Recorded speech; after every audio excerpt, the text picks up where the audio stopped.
Netflix, a stock that we rate a 4 out of 10, has fallen into the same trap as cable companies did years ago.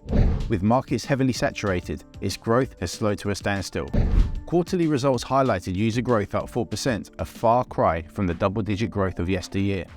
Netflix acknowledged that when it rolled out advertising and cracked down on password sharing, and search volumes by financial pros have declined proportionally to its share price, according to data from Trackstar, a proprietary sentiment indicator.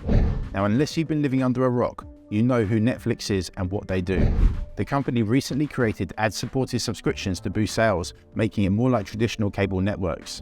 And about a third of US households don't subscribe or have access to Netflix. That's held domestic growth in check, leaving Asia Pacific as the firm's biggest untapped market. Until the pandemic, Netflix had revenue growth north of 20%. In fact, 2020 was the first time it saw sales growth slip below 27%. Margins maxed out in 2021 and have fallen since.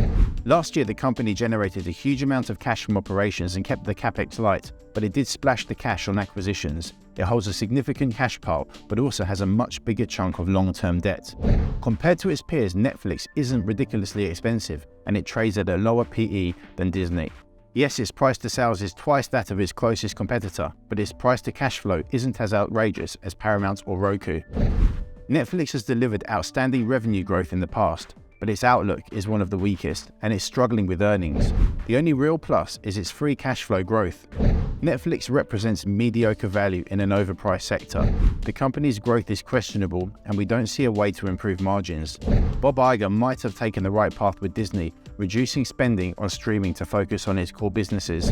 This isn't an option for Netflix, which we expect to struggle for several years.